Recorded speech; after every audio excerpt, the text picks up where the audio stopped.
Com a graça e a paz do Senhor Jesus, amém? Motivo de alegria estarmos mais uma vez aqui. Eu nem sabia que era ceia. É bom, né, que aqui a gente sempre é pego de surpresa, né, no dia da ceia. Eu quero que você abra a Bíblia no livro do profeta Isaías, no capítulo de número 9. Nós vamos usar apenas um versículo, o versículo de número 6. Isaías 9, versículo 6. Pela graça de Deus, quero falar nessa noite sobre 3 características de Cristo. E vou usar um texto do Velho Testamento, do Antigo Testamento. Mas a Bíblia toda aponta para Jesus, isso é lindo. E é muito bom falar sobre Jesus. Eu vejo que falar sobre Jesus Cristo é algo que é inesgotável. Sabe, por mais que nós falarmos, por mais que nós pregarmos aqui sobre Jesus, ainda será pouco, porque Ele é muito maior daquilo que nós falamos aqui. Nós falamos, eu costumo dizer, de uma gota, daquilo que é um grande oceano.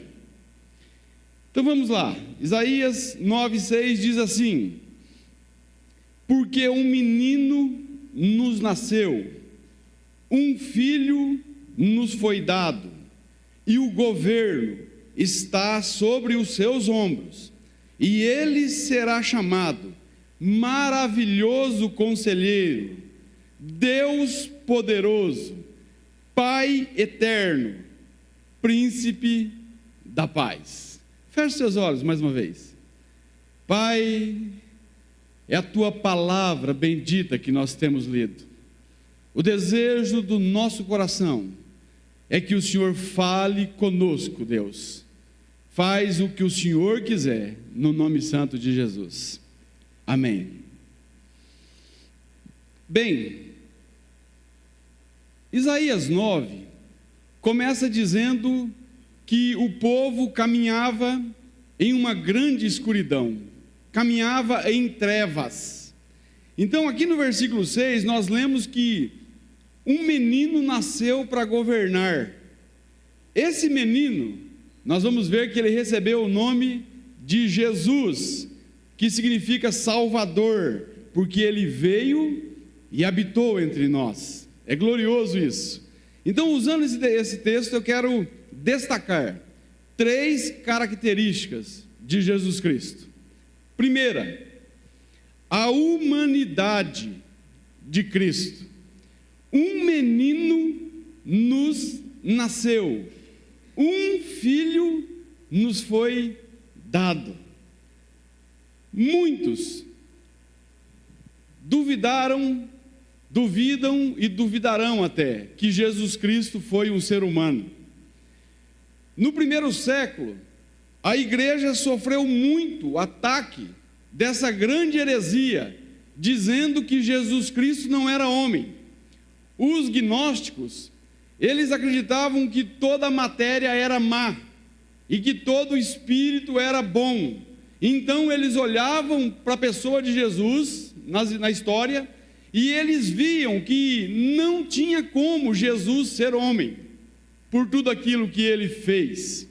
Então, essa questão de muitos não crerem que Jesus veio como homem foi tão séria que João, na primeira carta dele, ele combate, ele alerta sobre esse falso ensino. Olha só o que diz 1 João 4,3: todo espírito que não confessa que Jesus Cristo veio em carne, não é de Deus, mas este é o espírito do anticristo. Olha só, para nós hoje, talvez nós não vivemos nesse contexto. Claro que existem muitas heresias e muito maiores, e em número muito maior, mas aqui eles enfrentavam isso, pessoas que estavam dizendo que Jesus não era humano.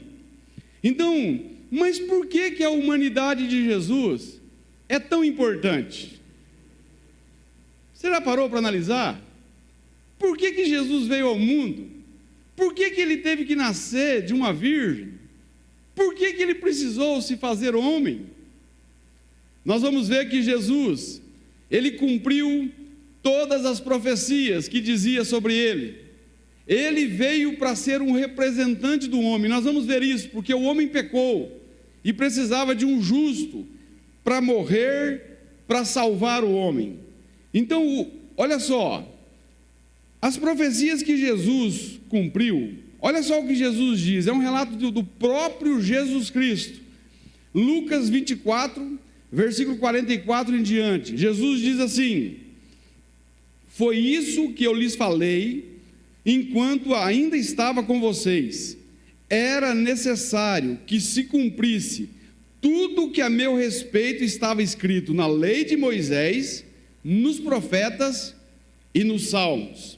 Então lhes abriu o entendimento para que pudessem compreender as Escrituras, e lhes disse: está escrito que o Cristo haveria de sofrer e ressuscitar dos mortos no terceiro dia, e que em seu nome seria pregado o arrependimento para perdão de pecados a todas as nações, começando por Jerusalém. Vocês são testemunhas destas coisas. Jesus disse isso para os seus discípulos. Em Jesus foram cumpridas mais de 300 profecias do Antigo Testamento. Isso aqui é um tema que, se fosse fazer igual o Itamar está fazendo com a carta aos Efésios, nós íamos ficar muitos anos falando sobre isso aqui, entendeu? Porque é algo profundo, a gente não para analisar essa questão. Então isso mostra o controle de Deus, isso mostra que nós servimos a um Deus soberano, a um Deus que nada pegou ele de surpresa, a um Deus que usou homens para que eles profetizassem aquilo que seria no futuro, e só Deus pode fazer isso. Como que alguém vai falar no passado aquilo que seria feito no futuro? Só Deus. Não vou pegar as 300 profecias, mas eu quero falar de algumas. Vejamos o cumprimento de algumas dessas profecias. Em primeiro lugar, Jesus cumpriu as profecias acerca do seu nascimento. É a primeira coisa. A primeira profecia sobre Jesus está em Gênesis 3,15, que diz assim: porém inimizade entre você e a mulher, Deus dizendo para Satanás, para a serpente, entre a sua descendência e o descendente dela, este lhe ferirá a cabeça, e você lhe ferirá o calcanhar. Então, Deus prometeu que o descendente da mulher esmagaria a serpente, Satanás, com a força do pé dele. Olha só, os profetas do Antigo Testamento profetizaram sobre a vinda do Messias. Jeremias profetizou que Jesus, ele seria descendente da casa de Davi. É por isso que Jesus é chamado o leão da tribo de Davi, né? É chamado filho de Davi. A sua vinda, ela foi profetizada e esperada por muitos anos antes da vinda de Jesus. Isaías 7,14 diz que Jesus nasceria na cidade de Belém, olha só, e que seu nome seria Deus conosco, Emanuel. Miqueias 5,2 vai dizer que Jesus nasceria na cidade de Belém, da Judéia. Olha só as profecias. A encarnação do Filho de Deus foi um dos maiores milagres já existentes. A concepção de Jesus contraria as leis da biologia, porque Jesus, ele não foi fecundado num óvulo por um espermatozoide. Jesus foi gerado no ventre de Maria pelo Espírito de Deus. Jesus teve mãe humana, mas não teve pai humano. O seu pai é celestial. Olha só, o Max Lucado, ele escreveu algo bacana. Eu gosto muito do Max Lucado. Muitos teólogos falam mal dele, vamos dizer assim, porque ele não é profundo, talvez nas suas colocações teológicas. Mas se tem um camarada que sabe pegar coisas do cotidiano e engrandecer Deus por meio disso, esse cara aqui é o cara. Marcos Lucado diz assim, ele escreveu: Jesus, ele consegue segurar o universo com a palma de suas mãos, mas largou tudo para pairar no ventre de uma virgem. Junte-se a mim, diz Marcos Lucado, em busca pelo Deus homem. Você pode se surpreender, mas muito mais importante, você pode ser transformado. O pastor Philip Yancey, no seu livro O Jesus que eu nunca conheci, muito bom, recomendo, ele diz que ele começou a entender um pouquinho da encarnação de Jesus Cristo depois que ele comprou um aquário para água salgada. Por quê? Ele disse assim, que dá um trabalho que se ele soubesse, jamais teriam comprado um aquário de água salgada. Ele diz que tem que bombear a água, tem que tratar a água, tem que medir um monte de pH, muitas vezes durante a semana. Ele colocou os peixinhos e ele vinha com todo cuidado e colocava comida para os peixinhos. Ele tratava os peixinhos da melhor maneira possível. Ele fazia de tudo para os peixinhos, cuidava do aquário. E uma coisa que ele notava é que quando ele se aproximava do aquário para pôr comida para os peixes, a sombra dele refletia no aquário e os peixes sumiam de medo da sombra dele.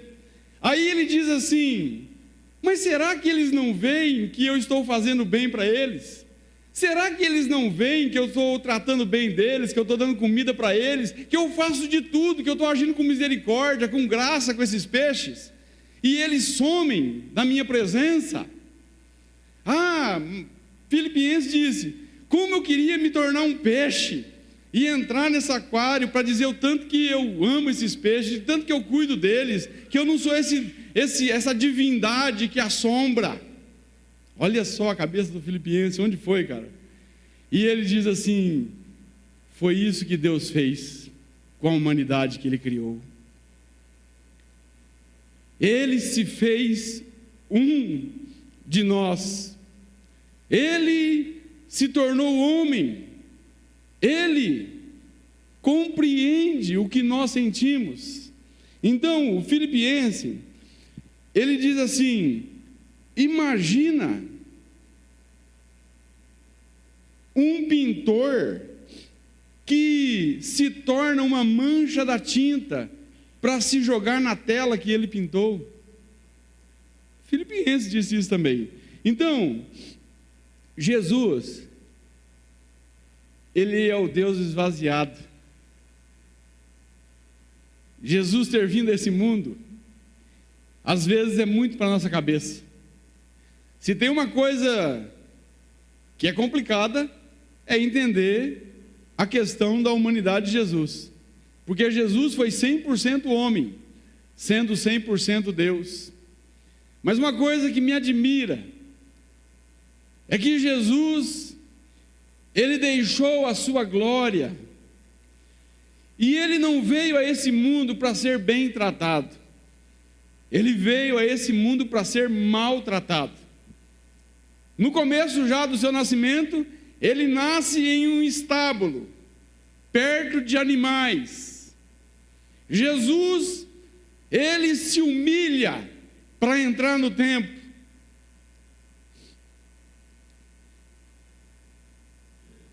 João 1, versículo 1, 2 e 3, diz assim: no princípio era o Verbo, e o Verbo estava com Deus, e o Verbo era Deus. No princípio Ele estava com Deus, todas as coisas foram feitas por Ele, e sem Ele nada do que foi feito se fez. E aí o versículo 14 de João 1 diz assim: e o Verbo se fez homem e habitou entre nós, e nós vimos a glória do unigênito de Deus. Em primeiro lugar, a humanidade de Jesus. Segundo, Jesus cumpriu as profecias sobre o seu ministério. Isaías profetizou sobre o ministério de Jesus. Eu só vou usar esse texto só. Isaías diz assim, Isaías 61, versículo 1 e 2: o Espírito do Senhor está sobre mim, porque o Senhor ungiu-me para levar boas notícias aos pobres, enviou-me para cuidar dos que estão com o coração quebrantado, a anunciar a liberdade aos cativos e a libertação das trevas aos prisioneiros, para proclamar o ano da bondade do Senhor.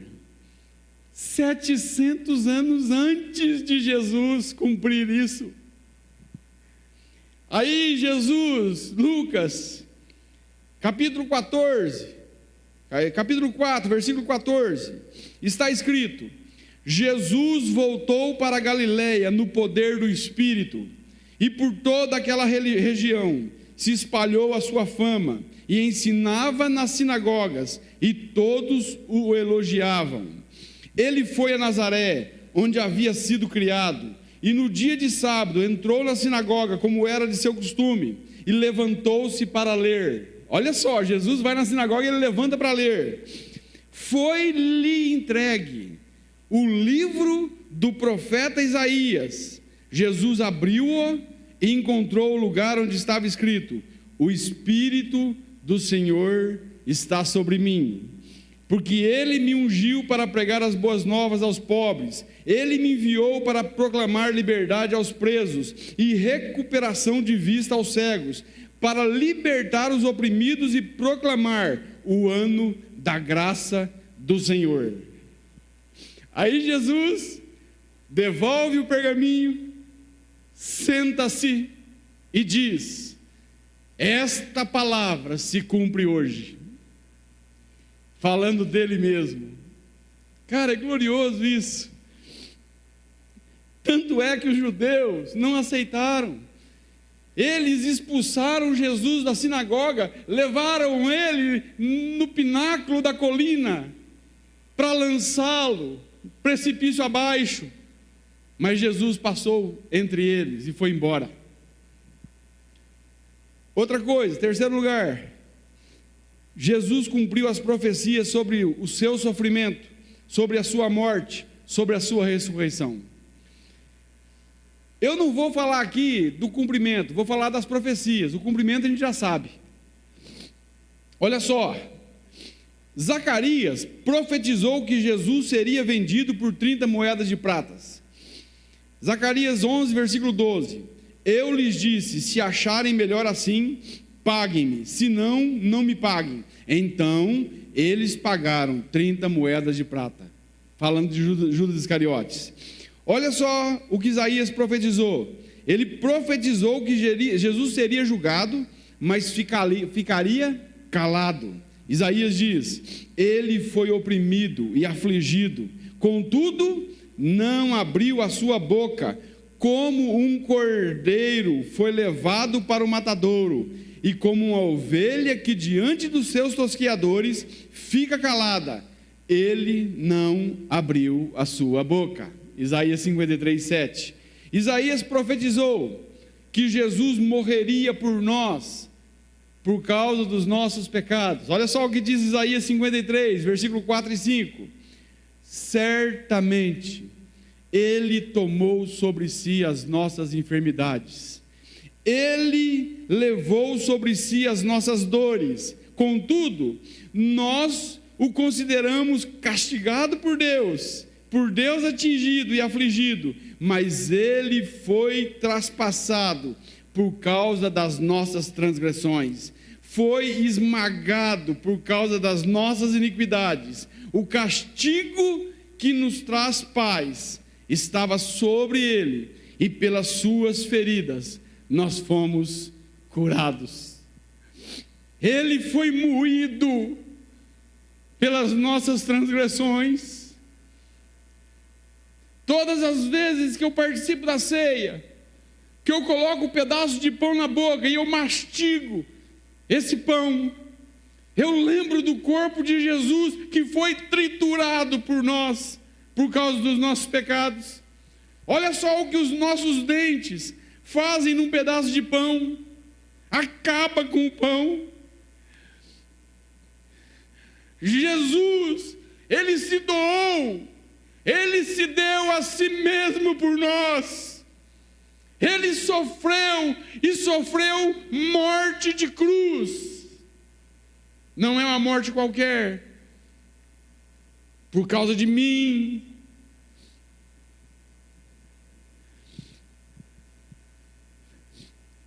Entenda uma coisa, somente um ser humano poderia representar a humanidade. É por isso que somente Jesus, perfeito, sem pecado, o justo de Deus, poderia morrer naquela cruz, para purificar miseráveis pecadores injustos, e dar a esses pecadores o direito de irem para a glória celestial por causa de Cristo. Sem derramamento de sangue não há perdão de pecados. Jesus precisou derramar o sangue dele. Nós tomamos o cálice aqui, ele verteu, não foi um pouquinho de sangue, ele verteu todo o seu sangue. Lembrei de algo que aconteceu, não sei se vou colocar como ilustração, porque não sei se é verdade, mas de um menininho que estava muito mal no hospital, e estava precisando de sangue, e o seu irmãozinho foi chamado, porque somente o irmãozinho tinha o tipo de sangue daquele menininho, e aquele menininho disse: olha, você vai ter que tirar o seu sangue para salvar a vida do seu irmão. E ele disse: tudo bem. Então colocaram um garrote, colocaram agulha na veia dele, e o sangue dele começou a sair do seu corpo. E ele começou a dizer para o enfermeiro: quando é que vai acabar? Quando é que eu vou morrer? O menininho achava que ele ia dar todo o sangue dele para o irmão, que ele ia morrer para o irmão dele ser salvo. Foi isso que Cristo fez por nós. Não foi com prata ou ouro que nós fomos resgatados da nossa vã maneira de viver, mas foi com o precioso sangue de Cristo, o sangue de um cordeiro imaculado, de um cordeiro incontaminado. Deus enviou o seu Filho como homem para salvar os homens. Jesus, ele fez um único sacrifício capaz de salvar, de purificar o homem. Jesus morreu para nos dar vida. Nós cantamos isso muito. Eu pergunto para você: Jesus veio a esse mundo para morrer, para te dar vida e vida eterna. Eu pergunto: você tem essa vida? Você tem vida eterna? Ah, Paulo, talvez um dia quando eu morrer. Não! Jesus diz: em verdade te digo, que quem crê em mim tem a vida eterna. Não é que vai ter, tem. João 3,36. No livro dos Salmos, foi profetizado que Jesus ressuscitaria. Olha só: porque tu não me abandonarás no sepulcro, nem permitirás que o teu santo sofra decomposição. Isso é glorioso. Salmo 16, versículo 10. Todas as profecias relacionadas ao nascimento, vida, morte, ressurreição e ascensão de Jesus Cristo foram cumpridas pelo Messias, Jesus Cristo, Jesus o Cristo, o Messias. A humanidade de Cristo deve nos consolar. Por quê?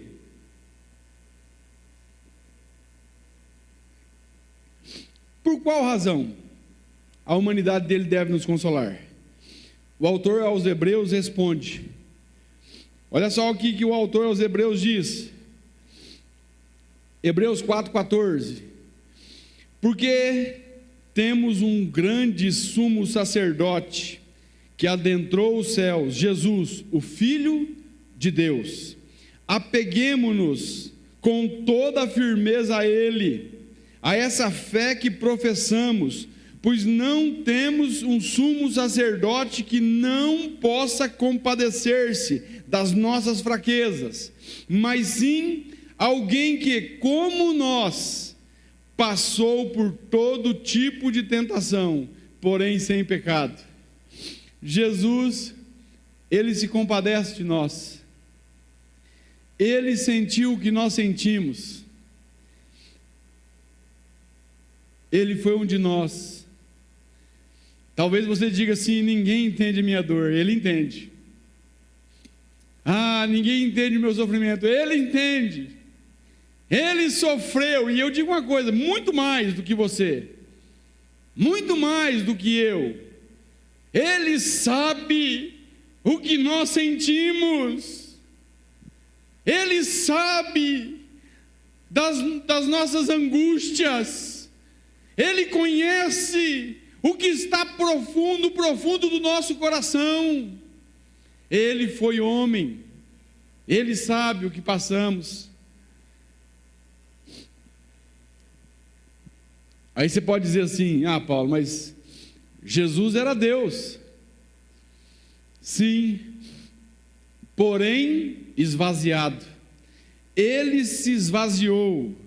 Filipenses 2,5 vai dizer assim: tende em vós os mesmos sentimentos que houve também em Cristo Jesus, que mesmo sendo Deus, não teve por usurpação, não quis tomar o lugar de Deus, mas esvaziou-se a si mesmo, tomando a forma de homem. E como homem, ele foi obediente até a morte, e morte de cruz. Pelo que Deus o exaltou soberanamente, e lhe deu o nome que é sobre todo nome, para que ao nome de Jesus todo joelho se dobre no céu, na terra e no mar, e toda língua confesse que Jesus Cristo é o Senhor, para a glória de Deus Pai. Ele se esvaziou. Hebreus 4,16 diz assim: assim sendo, aproximemo-nos do trono da graça com toda a confiança, a fim de recebermos misericórdia e encontrarmos graça que nos ajude no momento de necessidade. Nós podemos confiar nesse Deus. Nós somos mais do que vencedores em Cristo Jesus. Como disse alguém, vencedores são aqueles que vencem as dores. Achei interessante, não conheço o autor. Um dia não haverá mais dor, nem lágrimas, nem clamor, nem morte. E nós viveremos para sempre com aquele que venceu por nós. Primeira característica, a humanidade de Cristo. Segunda, o governo de Cristo. Olha só, porque o menino nos nasceu, um filho nos foi dado, e o governo está sobre os seus ombros. Isaías, ele profetiza sobre o governo do Cristo, do Messias. A palavra Cristo não é um sobrenome de Jesus, mas um título dado a ele que significa o ungido de Deus, o Messias. Então Cristo não era um sobrenome de Jesus. Nós costumamos dizer Jesus, né? Cristo, parece que é o nome e sobrenome, não é. Jesus é o Cristo, o Messias. Primeiro aspecto do governo de Deus, de Jesus: esse governo não é terreno. É interessante isso. O povo de Deus os judeus, eles esperavam um rei que viesse para acabar com o Império Romano. Eles esperavam um Messias forte, poderoso, que vencesse a guerra, que tomasse o trono, que assentasse no trono e dirigisse e governasse o povo de Deus, e o povo de Deus reinasse com ele. Essa era a visão do povo de Israel. Aí aparece um Jesus sem aparência, aparece um Jesus falando de humildade, aparece um Jesus fraquinho, à primeira vista, e muitos judeus não viram Jesus como Messias. Você pode ver que Jesus, ele era contrariado, o povo não acreditava nele, os judeus não acreditavam que ele era o Messias, alguns sim, mas outros não. Jesus disse: o meu reino não é desse mundo. Olha aí, o reino não é terreno.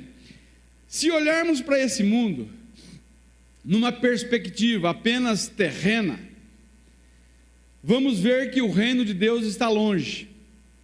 Nós vivemos num mundo sem Deus, não que Deus não esteja agindo, mas que os homens não querem buscar a Deus, os homens não querem servir a Deus, os homens não querem obedecer a Deus. Nós vivemos num mundo que o maligno que governa, esse sistema, como diz um pastor, podre, sujo e corrompido, que rege as pessoas na terra. Olha só, nós vivemos num mundo de injustiça, um mundo de roubo, de violência, muita miséria, muito sofrimento. Aí nós podemos indagar: cadê o reino de Deus? Cadê o reino de Deus? Cadê o amor?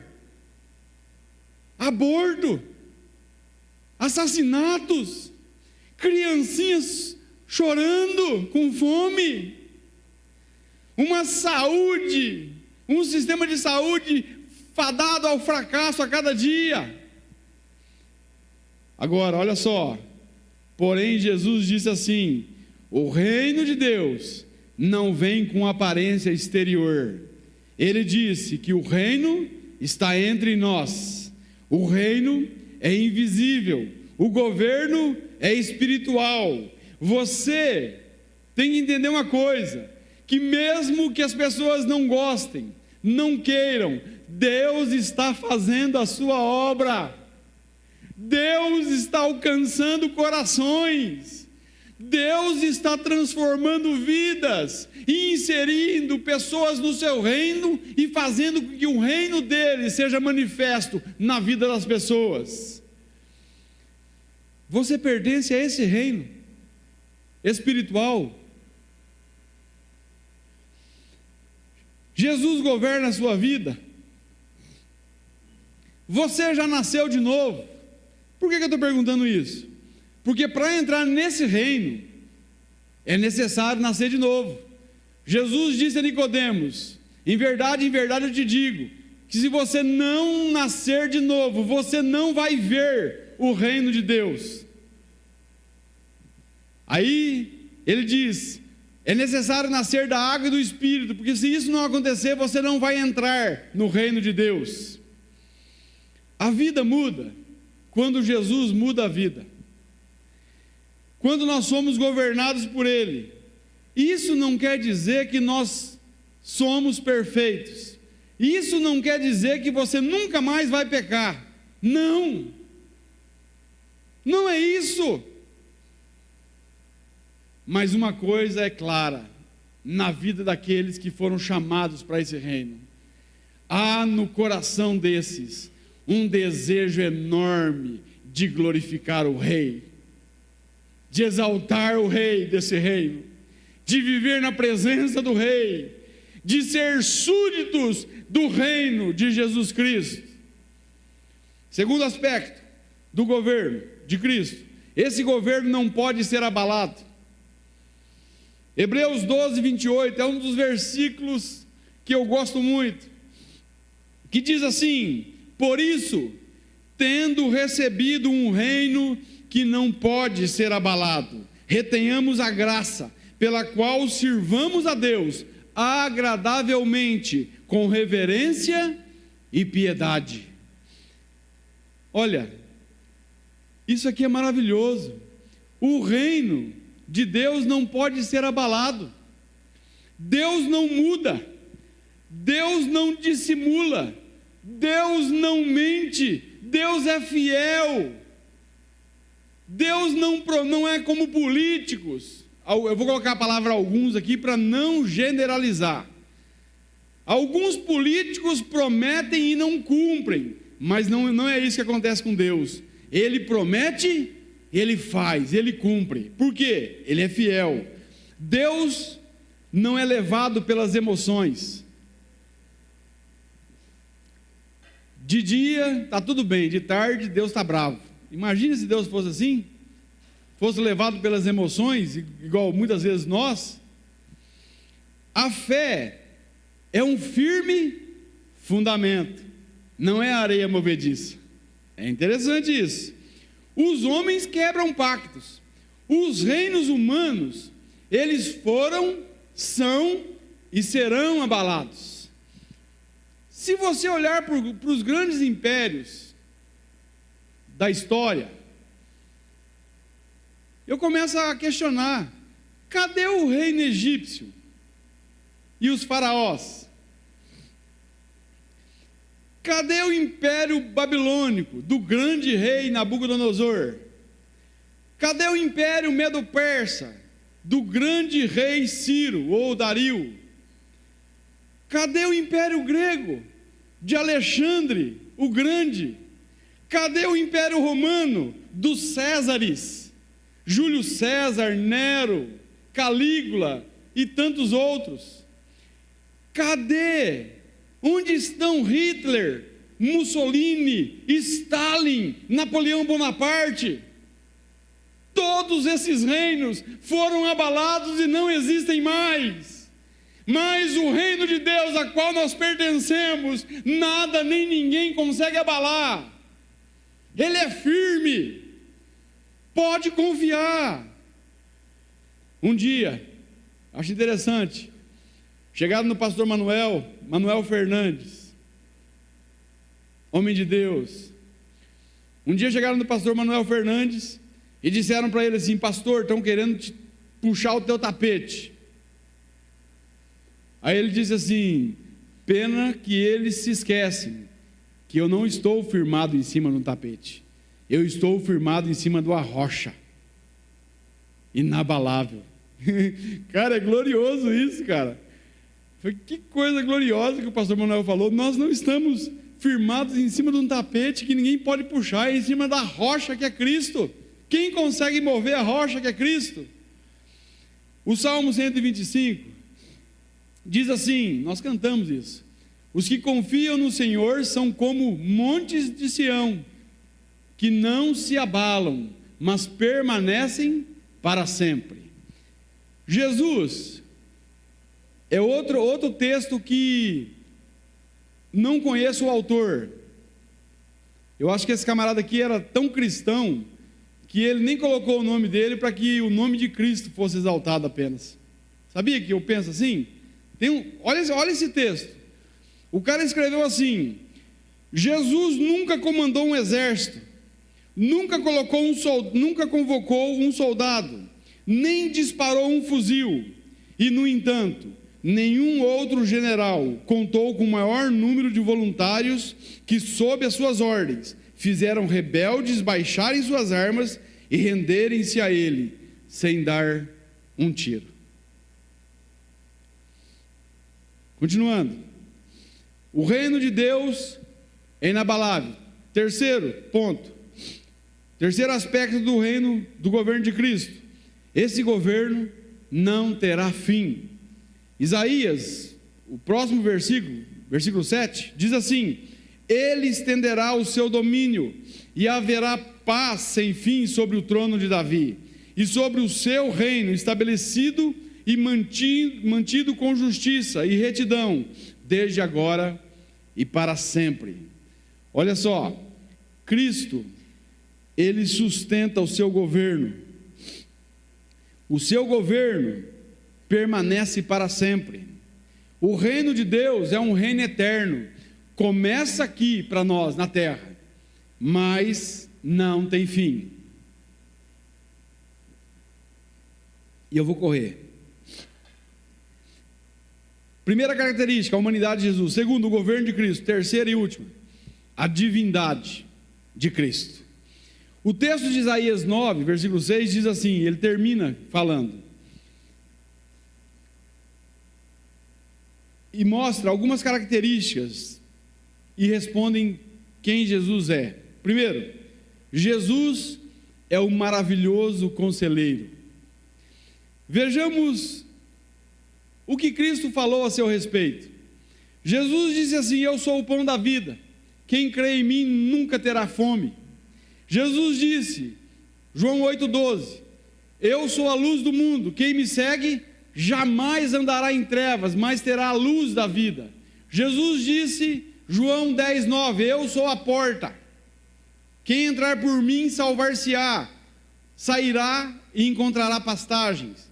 Jesus disse, João 10,11, eu sou o bom pastor, e o bom pastor dá vida pelas suas ovelhas. João 11,25, eu sou a ressurreição e a vida, quem crê em mim, mesmo que morra, ainda viverá. Jesus disse, João 14,6, eu sou o caminho, a verdade e a vida, e ninguém vem ao Pai, senão por mim. A Bíblia é cheia dos conselhos de Jesus.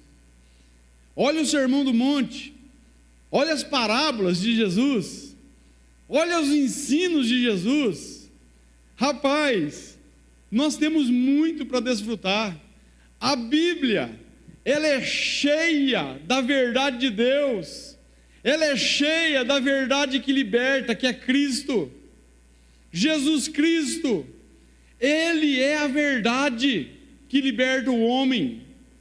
Os conselhos de Jesus conseguem transformar vidas, transformar. Aí eu pergunto para você, em quem você tem buscado conselho? A quem você tem dito dos seus problemas? Eu não sou contra aí a psicólogos, nada contra. Mas tome cuidado. Há muitos psicólogos e psicólogas ímpias, que não tem nada de Deus, que você vai e conta do seu problema, e ao invés de você sair curado, você sai cheio de problemas. Pessoas que não conseguem tratar com a alma humana, porque tão somente aprenderam nos livros de faculdade. As pessoas gostam, muitas vezes, de buscar conselho dos ímpios, não ouvem os justos. Eu lembrei do Salmo 1, né? Bem-aventurado o homem que não anda segundo o conselho dos ímpios, nem se detém no caminho dos pecadores, nem se assenta na roda dos escarnecedores. Busque conselhos em Cristo. Ele sabe tudo sobre você. Ele conhece o profundo da sua alma. E eu me insiro nisso. Ele nos conhece. Agora, quanto tempo nós gastamos falando com Jesus? E Ele conhece a nossa dor. Ele foi homem. Que eu e você, nós possamos orar, possamos chamar Jesus para um convívio, possamos clamar, sabe, por Jesus, e dar a Ele, sabe, aquilo que muitas vezes nos angustia, que nós possamos lançar toda a nossa ansiedade nele, porque Ele tem cuidado de nós. Jesus é maravilhoso conselheiro, sigamos os conselhos dele. Segundo, Jesus é o Deus poderoso, Deus forte, né, como diz algumas outras traduções. Jesus, Ele não é uma divindade tribal, Ele não é um Deus morto, que precisa ser carregado pelos homens.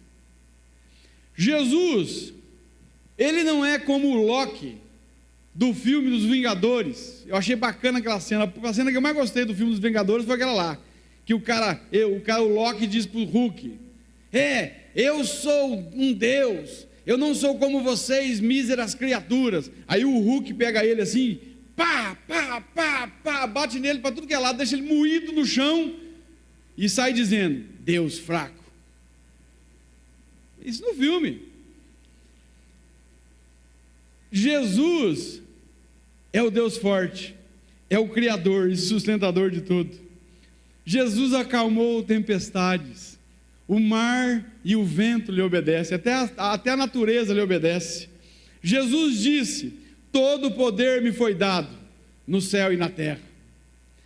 Jesus disse: eu sou o Alfa e o Ômega, aquele que é, que era e que há de vir, o Todo-Poderoso. Olha só, como Deus forte, Jesus mostrou o seu poder também na fraqueza, com humildade, se esvaziando. Jesus mostrou seu ser forte, morrendo para si mesmo. Para vencer qualquer fraqueza, nós precisamos nos entregar a Deus. Nós precisamos reconhecer que nós precisamos dEle. É Ele que tem a força, é Ele que nos fortalece. Em Cristo, na força dEle, nós conseguimos poder para vencer a nós mesmos, para vencer o pecado que nos seduz, para vencer o inimigo da cruz. Em Cristo, nós podemos. Paulo, em Filipenses 4,13, diz: tudo posso naquele que me fortalece. Tudo posso, olha aí, um grande poder, mas posso o quê? Posso passar fome. É o que o Paulo está dizendo lá. Ah, Paulo, esse poder ninguém quer. Você já viu que esse poder ninguém busca? O povo quer outro tipo de poder de Jesus. Esse poder para aguentar as adversidades, muitos não buscam. Jesus, a Itamar já disse aqui, ele venceu a morte. Olha só, ele é o Deus forte que venceu a morte. Ele nos deu vida, vida eterna. Ele está vivo. Ele está vivo. Quem é Jesus? Jesus é o Deus forte. Terceiro, Jesus é o Pai da eternidade. Jesus é eterno. No original em hebraico, esse texto aqui não traz consigo a palavra Pai. É melhor traduzido literalmente por eterno. Jesus é eterno. Porque assim como Deus o Pai é eterno, Jesus também é eterno. Mas Jesus não é o Pai. Que fique bem claro aqui. É outra coisa bastante complicada nessa questão da deidade de Cristo, né? Da questão da Trindade. Mas eu vejo, Deus, ele age, é um só Deus, mas formado por três pessoas distintas: Pai, Filho e Espírito Santo. Jesus não foi criado. Jesus é o Criador. Já citei João 1, versículo 3: todas as coisas foram feitas por Ele, e sem Ele nada do que foi feito se fez. Jesus, Ele também é antes de todas as coisas, diz Colossenses 1,17. A eternidade de Cristo parece ser algo simples. Jesus ser eterno, ser pré-existente, parece ser simples. Mas eu vivi 30 anos da minha vida achando que Jesus tinha começado em Maria. Eu não acreditava no Jesus Deus. Eu acreditava no Jesus filho de Maria. Aí quando veio o novo nascimento, os olhos foram abertos e eu vi a grandeza de Jesus Cristo. Jesus estava na glória antes que esse mundo existisse. Na oração sacerdotal, Jesus diz assim, João 17, versículo 5, o versículo 4 diz assim: Pai, glorifica-me junto a Ti, com aquela glória que eu tinha contigo, antes que o mundo existisse. Olha só, outra coisa, Jesus em João 8,56, Jesus tem uma conversa com os judeus, e diz assim: Abraão, o pai de vocês, ficou muito alegre em ver o meu dia. Olha só, aí os judeus disseram para Jesus: mas você não tem nem 50 anos, como assim Abraão viu o teu dia? Aí ele disse: antes que Abraão existisse, eu sou. Eu sou, era o Deus do Antigo Testamento, disse lá para Moisés, quando a sarça ardeu, Moisés disse: eu vou em nome de quem? E Deus diz: diga que o eu sou te enviou. E Jesus usa o mesmo termo, eu sou. E os judeus reconheceram que ele disse que ele era Deus. Aí, se você continuar lendo, você vai ver que os judeus tentam apedrejar Jesus por causa disso. E Jesus se safou de novo, e saiu, e se escondeu, e foi embora. O texto vai dizer assim: Jesus, ele então, para não ser apedrejado, escondeu-se e saiu do templo.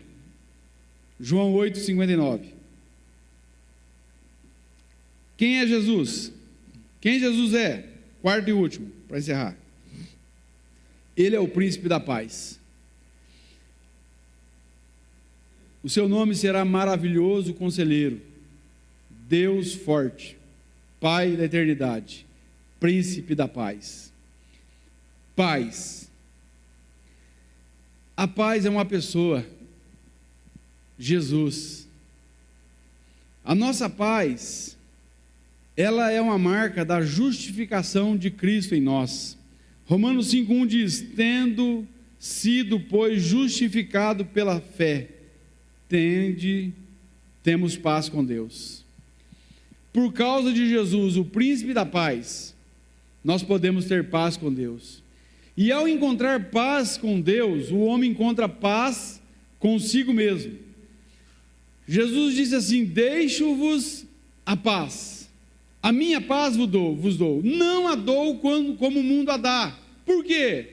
O mundo fala de paz, mas a paz que o mundo fala é uma paz ilusória, é uma paz passageira, é uma paz que fala de ausência de conflitos, mas é uma grande mentira, porque eles falam de paz e gastam milhões com guerras.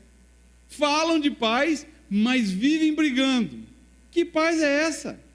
Agora, a paz que Cristo oferece, a paz verdadeira que vem de Jesus, não é ausência de conflitos, mas é presença dele na vida. Sabe, a paz de Jesus é algo que excede todo entendimento, como diz Paulo. Por quê? Às vezes o circo está pegando fogo e você está em paz. Sabe, não dá para entender. Não dá, tem hora que, sabe, as coisas saem do controle, saem do eixo. Nós até tentamos ficar nervosos às vezes, mas aí vem o Espírito Santo e nos coloca, sabe, nos consola, nos dá paz. Que coisa gloriosa, uma palavrinha tão pequena, mas com tamanho significado. O mundo não tem paz. Paz é presença de Deus.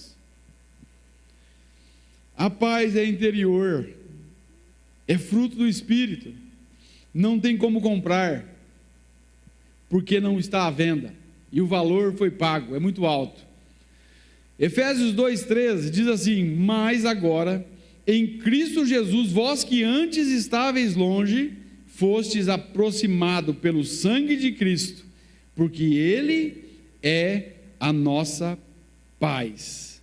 Só em Jesus nós conseguimos encontrar paz verdadeira. Eu costumo dizer que em Cristo, todo verdadeiro cristão, ele encontra 3 coisas gloriosas.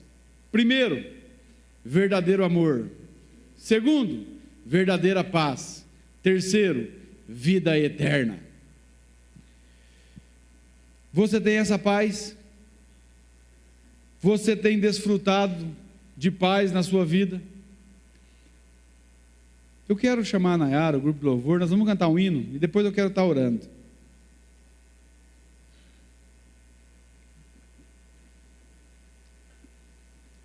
Jesus é o príncipe da paz.